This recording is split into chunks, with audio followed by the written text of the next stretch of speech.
Have you ever noticed how you can binge watch a TV show for hours, but struggle to concentrate for 15 minutes on something important?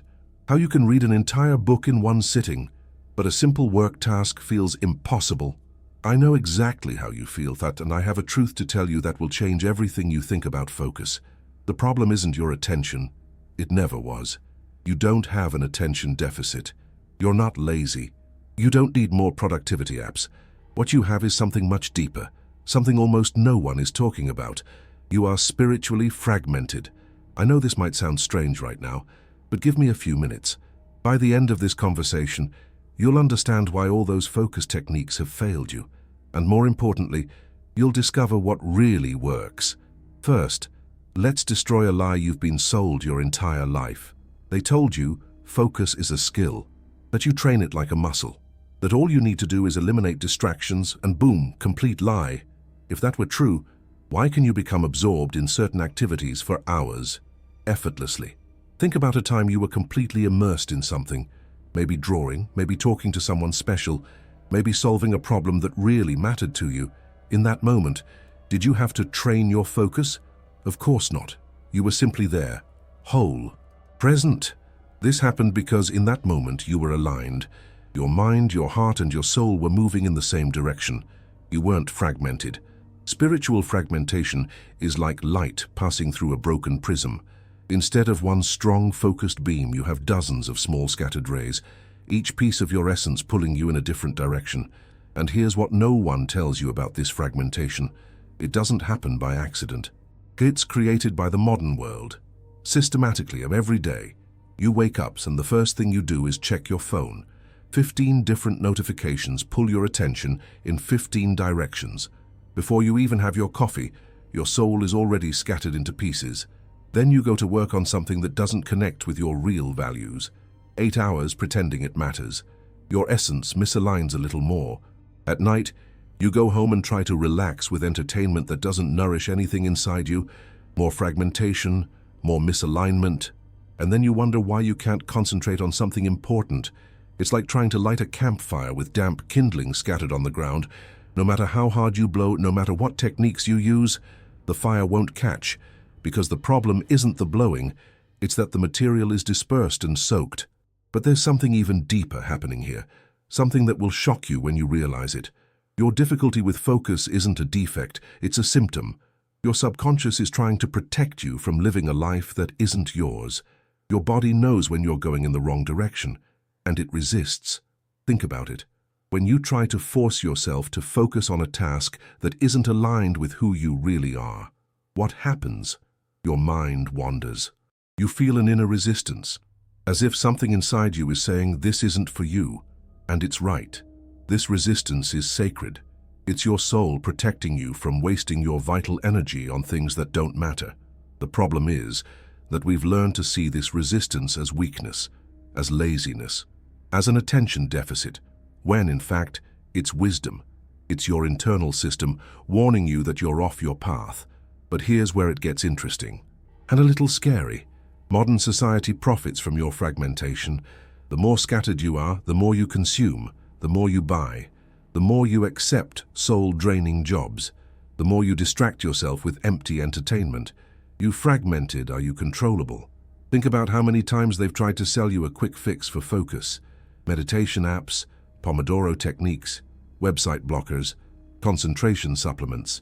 All these solutions attack the symptoms. None touch the root cause, and the root cause is always the same. You are living out of alignment with your essence.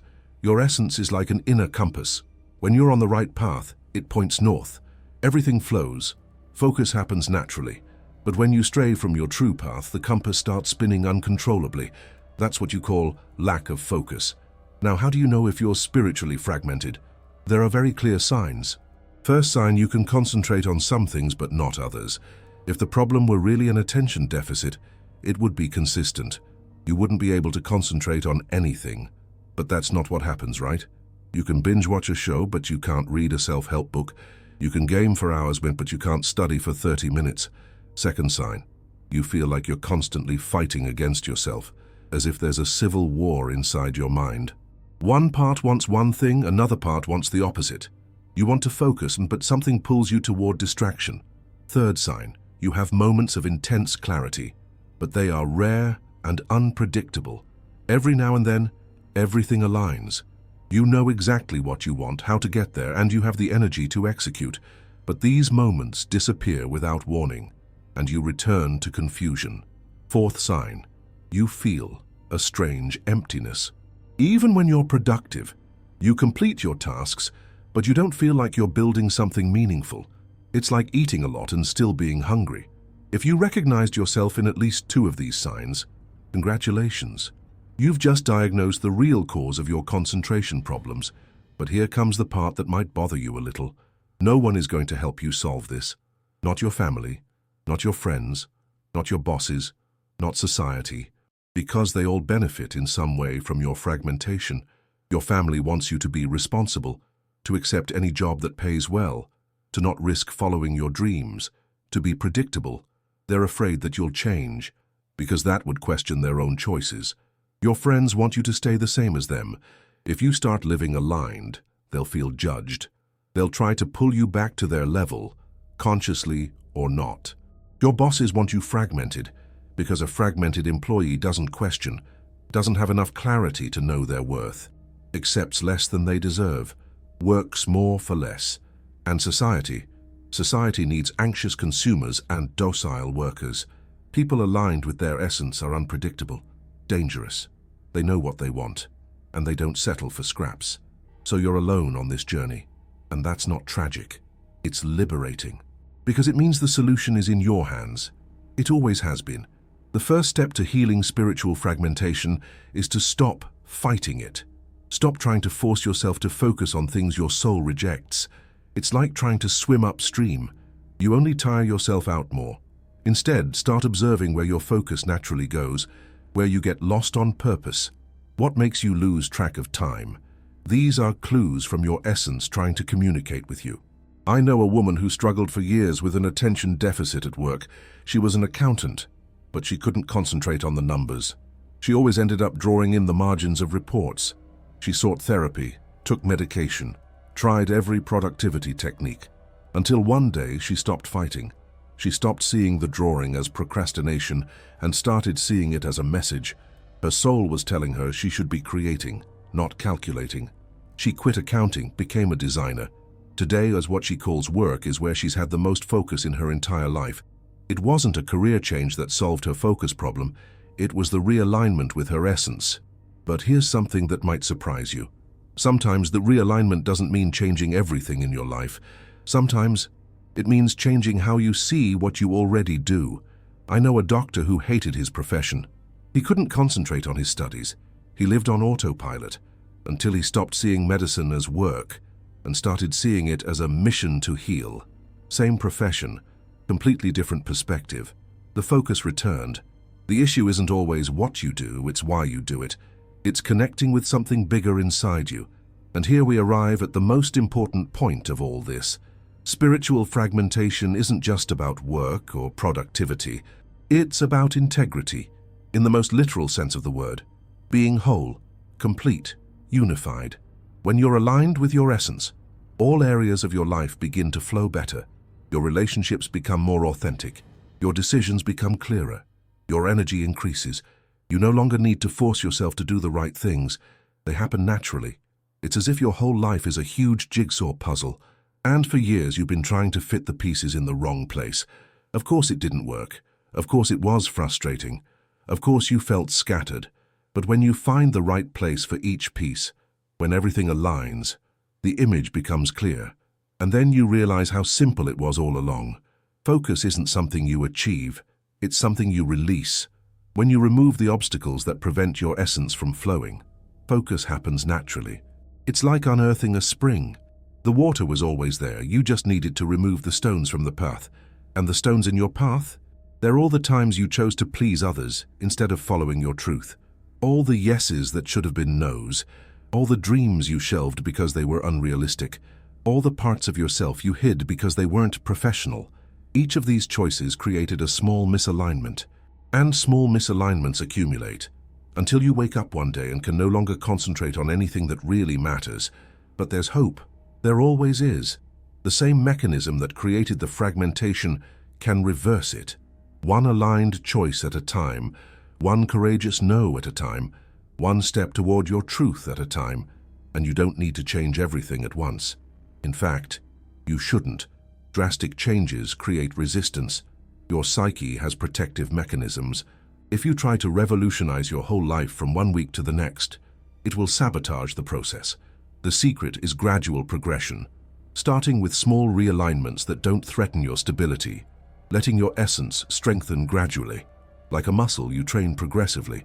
Maybe it's saying no to a commitment that doesn't make sense. Maybe it's setting aside 15 minutes a day for something that energizes you. Maybe it's having an honest conversation with someone important about what you really want. Small steps, but in the right direction. And here's something fascinating that will happen when you start this process. You'll notice that some people in your life will try to pull you back. They'll question your changes. They'll say you're being selfish, or irresponsible, or too dreamy. This is no coincidence. It's a test. When you begin to align with your essence, you automatically question the misalignment of others. Your presence becomes a mirror, and some people don't like what they see in the reflection. At that moment, you have a choice. Return to fragmentation to maintain peace, or continue on the path of alignment, even if it means losing some people along the way. And I'm going to tell you something that maybe no one has the courage to say. If someone tries to pull you back into a state of fragmentation, that person does not have your best interests at heart, regardless of who they are. People who truly love you want you to be whole. They want you to live your truth, even if it changes the dynamics of the relationship, even if it's uncomfortable for them at first. And people who only accept you fragmented, those people never truly loved you. They loved the limited version of you that was convenient for them. That's a harsh truth, but it's necessary. Because one of the biggest causes of spiritual fragmentation is living trying to be who others expect you to be, instead of being who you really are. And the who you really are is not a complex philosophical question. It's something your body already knows, your soul already knows. Only your mind got confused with so much external noise. Your body knows when you're in the right place. It relaxes, breathes better, has more energy. Your body knows when you're with the right people. The conversation flows, time flies. You feel energized afterward, not drained. Your body knows when you're doing the right work. You wake up wanting to start. The challenges are stimulating, not oppressive. You feel like you're building something that matters. The problem is that we've learned to ignore these messages from the body, to overwrite natural wisdom with rational logic. I should stay in this job because it pays well. I should maintain this friendship because we've known each other for years. I should accept this commitment because it's an opportunity. Should. The favorite word of fragmented people. Aligned people don't live by shoulds. They live by what resonates, by what makes sense, by what energizes, by what contributes to who they really are. And here's the most beautiful paradox of all. When you stop trying to please everyone, you become more interesting to the right people. When you stop scattering your energy in 1,000 directions, you become more effective in the directions that matter. When you stop fighting against your nature, you discover a power you didn't even know you had. This power isn't brute force, it's not military discipline, it's fluidity, it's ease, it's the feeling of rowing with the current instead of against it. And it's this power that will solve your focus problem once and for all. Because when you're aligned with your essence, focusing is no longer an effort, it's a pleasure. Now, pause for a moment, take a deep breath, feel the weight of the words you've just heard settling in your mind. Because what I'm going to show you now is how to find this alignment, how to discover your true essence, how to heal the fragmentation once and for all. And I'll warn you right now, this won't be easy. Not because it's technically difficult, but because it will require courage. The courage to look at yourself without masks. The courage to question everything you've been told you should be. The courage to choose your truth, even when the whole world pressures you to choose the convenient lie. But if you've come this far, if something inside you is vibrating with these words, then you already have that courage. You just need to activate it. The first step to discovering your essence is to stop looking outside of yourself. Your essence isn't in a self-help book. It's not in an online course. It's not in the opinion of any guru. It's hidden under layers of social conditioning, like a treasure buried in your own backyard. And the tool to unearth this treasure is simpler than you imagine. It's silence. Not the forced silence of traditional meditation. Not the silence you impose on your mind with discipline. The natural silence that arises when you stop trying to be someone you're not. Here's an exercise that will surprise you with its simplicity and power. For the next 7 days, set aside 15 minutes a day to do absolutely nothing. No phone, no books, no music, no television. Just you and your thoughts. But pay attention. Don't try to control your thoughts. Let them come. Observe them like clouds passing in the sky. Some will be about work, others about relationships, others about fears and anxieties. And amidst all this mental turbulence, something interesting will start to happen. You'll begin to notice which thoughts are truly yours and which are echoes of other people's voices in your head. You should get a stable job. Whose voice is that? You can't waste time on silly dreams. Who said that first? Be realistic. Realistic according to whom? This is the difference between the voice of your essence and the voice of conditioning. The voice of essence whispers. The voice of conditioning screams. The voice of essence suggests. The voice of conditioning commands. The voice of essence energizes. The voice of conditioning exhausts. And here's the secret that no one tells you about self-knowledge. You don't need to discover who you are. You need to discover who you are not. And stop pretending to be that person. It's like sculpting a statue. Michelangelo didn't create his works. He simply removed the marble that wasn't part of the statue. The statue was always there. He just revealed what already existed. Your essence has always been there. Underneath all the layers of should, need, have to. Underneath all the social masks, family expectations, professional pressures, waiting to be revealed. And when you begin to remove these layers, something magical happens. You no longer need to struggle to have energy. You no longer need to artificially motivate yourself. You no longer need to fight procrastination because you're no longer fighting against yourself.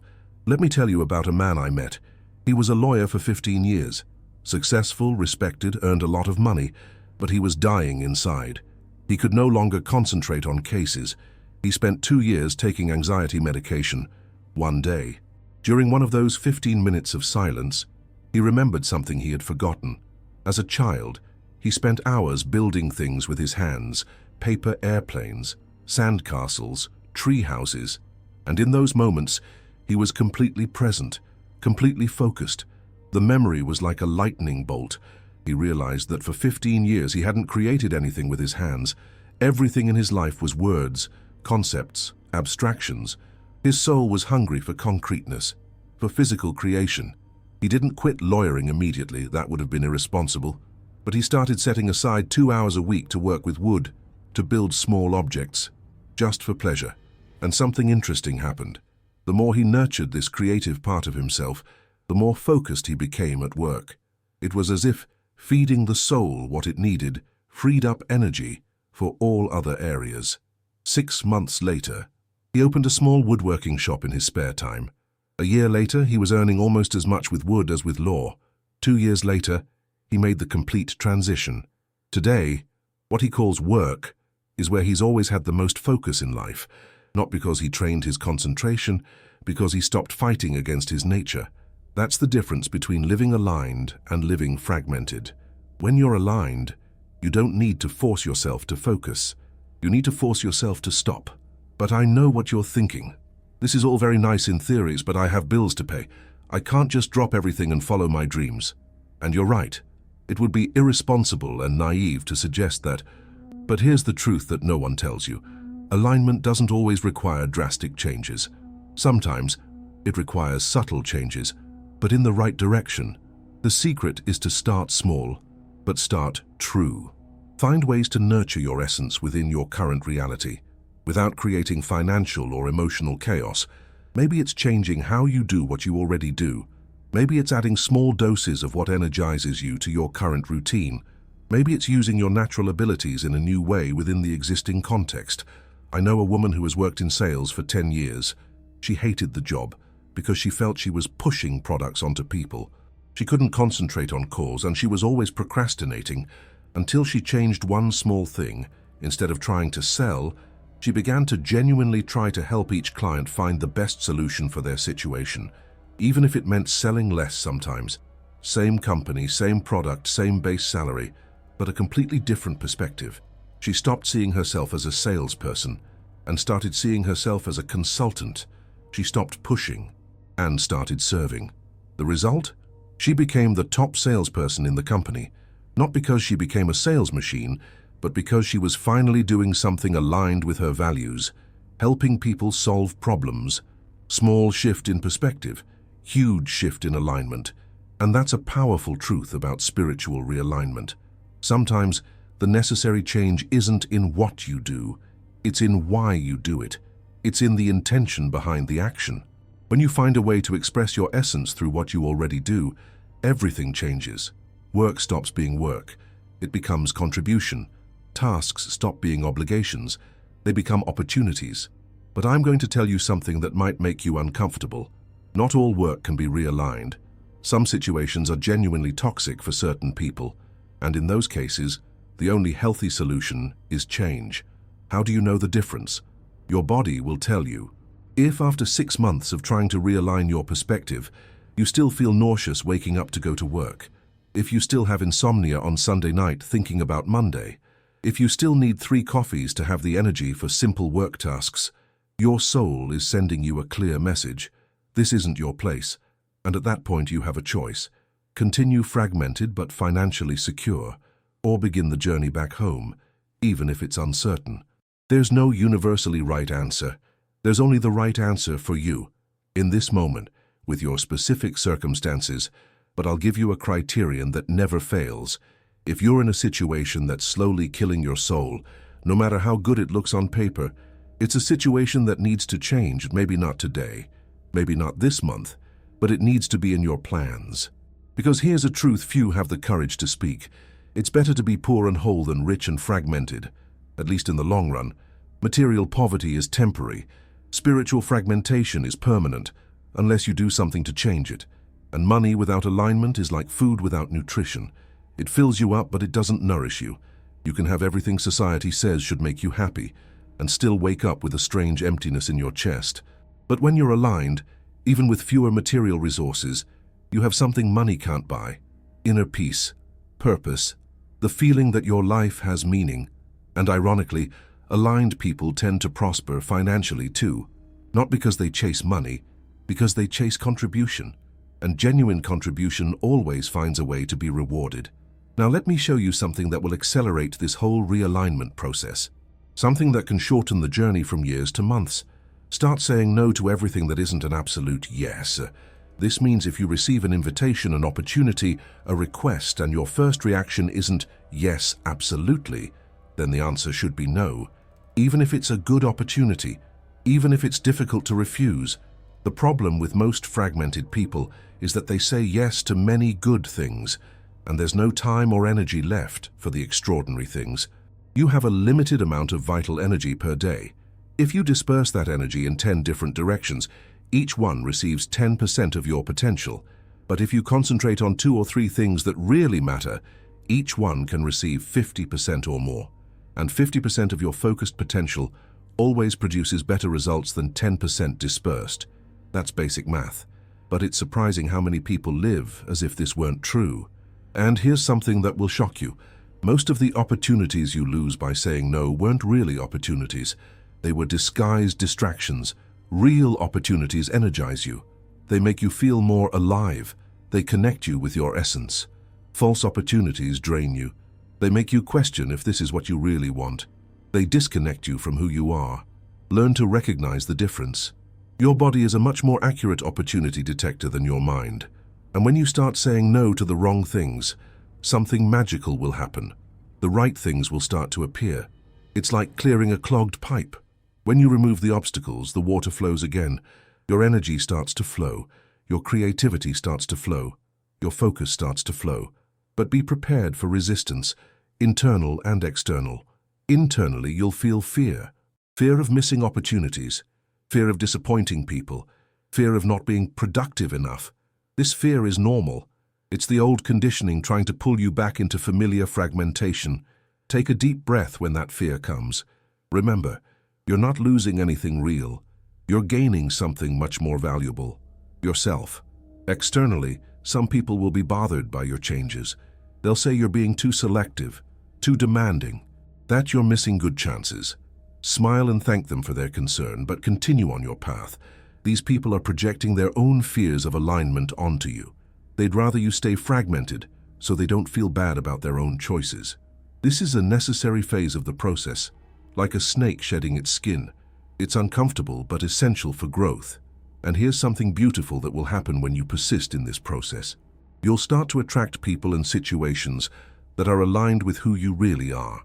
It's as if the universe is a great matching system. When you emit the frequency of your true essence, you attract people and opportunities that vibrate at the same frequency. Relationships become deeper and more authentic. Work becomes more meaningful and rewarding. Even leisure becomes more satisfying because you're no longer using entertainment to escape a life you don't like. You're living a life that doesn't need escaping. And focus becomes automatic, not because you trained some skill, because you removed the obstacles that prevented your natural concentration. It's like removing the debris from a river. You don't need to teach the water to flow, it already knows how. You just need to remove what's hindering the flow. Your attention already knows how to flow. It always has. It was just trapped in fragmentation, dispersed among 1,000 commitments that didn't make sense to your soul. And when you release that attention, when you allow it to focus on the things that really matter to you, something extraordinary happens. You no longer need to manage your time. You live it fully. You no longer need to optimize your productivity. You become naturally effective. You no longer need to seek motivation. You wake up with purpose. This isn't motivational theory. It's spiritual physics. When you align your life with your essence, you access a source of energy that's always been available, but was blocked. It's like plugging an appliance into the right outlet. Suddenly, everything works as it should. And here's the most beautiful part of this entire journey. When you heal your own fragmentation, you automatically help others heal theirs. Not because you become a preacher or a life coach, but because your aligned presence becomes a silent invitation for others to align themselves. You become a living example that it's possible to live differently, that it's possible to focus on what matters, that it's possible to be productive without being miserable, that it's possible to be successful while being genuine. And that example is more powerful than 1,000 motivational speeches, because people don't need more information on how to live better. They need more inspiration. They need to see someone who succeeded, someone who found their way back home. And you can be that person, for your family, for your friends, for your colleagues, for strangers you cross paths with, not because you became perfect, but because you became true. And ultimately, that's what the world needs most right now. Real people, whole people, people who know who they are and aren't afraid to be themselves, people who transform their greatest weakness, the lack of focus, into their greatest strength, absolute clarity about what truly matters. So here's my final invitation to you. Stop fighting your nature. Stop trying to fit into molds that weren't made for you. Stop scattering your precious energy in directions that lead nowhere. Start today, not tomorrow. Today, set aside 15 minutes for silence. Ask yourself, what would I do if I weren't afraid of anyone's judgment? And pay attention to the first answer that comes, not the second one, which will be censored. The first one, which will be true. That first answer is your essence whispering. It's your soul showing you the way back home. The path may be long. It may be challenging. It may require changes you weren't expecting to make. But I guarantee you one thing. It's the only path that leads to true concentration, to true productivity, to true peace. It's the path back to yourself.